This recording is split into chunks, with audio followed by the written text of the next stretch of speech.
Olá, eu sou Rodrigo Machado Correia e hoje vamos falar sobre pensão alimentícia em tempos de Covid-19.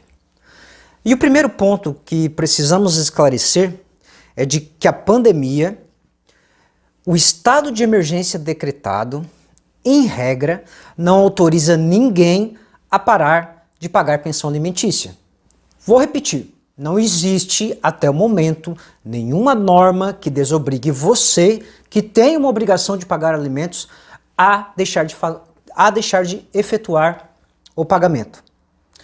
Outro ponto que precisa ser mencionado é de que não existe também nenhuma norma que autorize a redução da pensão por vontade do alimentante. Ou seja, você não pode reduzir a pensão em decorrência do estado de emergência. Vale lembrar que a única forma de se suspender a obrigação de pagar alimentos ou reduzir o valor dos alimentos é por determinação judicial. Somente o juiz pode alterar a obrigação alimentar. Se você fizer por conta a suspensão do pagamento ou por sua conta a redução, você pode ser executado e uma das consequências pode ser a prisão. E aqui temos uma pequena alteração em relação à prisão, pois o STJ vem entendendo que neste momento de pandemia, a prisão que decorre do não pagamento dos alimentos é a prisão domiciliar. Fora isso, todas as demais regras continuam sendo aplicadas. Agora, o que estamos dizendo é que você não pode suspender ou reduzir a pensão por sua conta própria. Contudo, se no momento de pandemia, nesse estado de emergência, houve uma redução na sua capacidade econômica, você pode ingressar com a ação de revisão de alimentos. E neste caso, você deve provar a sua redução econômica e solicitar ao juiz a readequação no valor da pensão. O que determina a obrigação de pagar alimentos é a decisão judicial. Decisão essa que pode decorrer de uma sentença ou mesmo da homologação de um acordo. E é lá que você vai encontrar os elementos necessários para entender a sua obrigação. Muitas vezes, a decisão judicial tem por parâmetro uma porcentagem sobre o valor dos rendimentos do alimentante. E, em alguns casos, essa decisão já estipula um valor alternativo em caso de desemprego ou trabalho informal.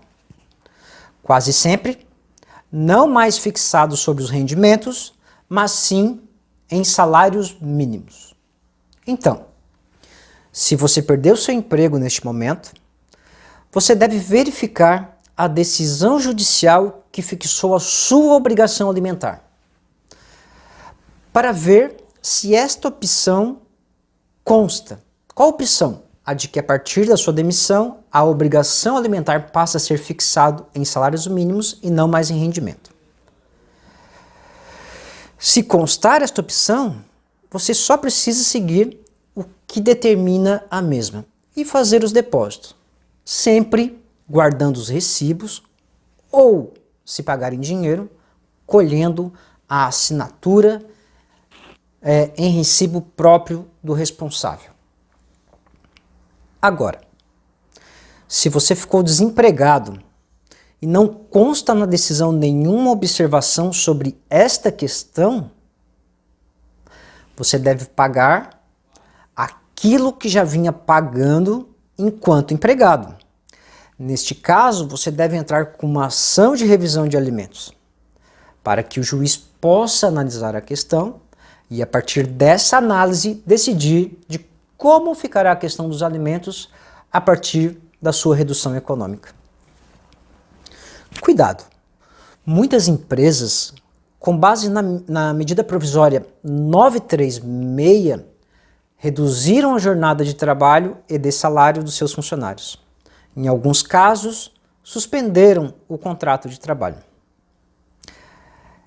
Esta situação gerou um impacto nos rendimentos dos funcionários. Inclusive, alguns passaram a gozar do BEPER. O BEPER é o Benefício Emergencial de Preservação do Emprego e da Renda. E neste caso, o valor que ele recebia, que o funcionário recebia, o alimentante recebia, principalmente no caso de suspensão do contrato de trabalho, será pago pelo governo e não mais pela empresa. Falo sobre essa questão, pois muitas pensões são descontadas diretamente em folha de pagamento. E no caso do BEPER, não haverá folha de pagamento. Será preciso fazer o pagamento da pensão separadamente. E aqui, você precisa tomar mais um cuidado. Em alguns casos, o BEPER vai ocasionar uma redução na remuneração. E aí você precisa analisar novamente a decisão judicial que fixou a pensão, para ter certeza que a mesma foi fixada em porcentagem em relação à sua remuneração, e não em salários mínimos. Se foi fixada em salários mínimos, você deve seguir a decisão, independentemente da redução salarial em decorrência do BEPER. A medida provisória 936, além de permitir a suspensão do contrato, permite também a redução da jornada de trabalho e de salários. Esta redução pode se dar entre 25%, 50% e 70%. Nestes casos, haverá folha de pagamento, ou seja, a pensão será descontada. Mas também haverá um complemento do pagamento mediante o BEPER. E aqui você precisa lembrar de repassar os alimentos também em relação ao benefício, evitando assim a ação judicial. Por fim, vale lembrar que, em se tratando de direito de família, e levando em consideração que o interesse da criança é o que realmente importa, tente conversar sobre o momento, sobre a situação financeira atual e tente chegar a um acordo sobre a pensão, evitando assim desgastes no judiciário. Vale lembrar que este acordo precisa ser homologado pelo juiz para surtir efeitos sobre a obrigação alimentar. Ficamos por aqui, espero que as informações tenham sido úteis e até a próxima.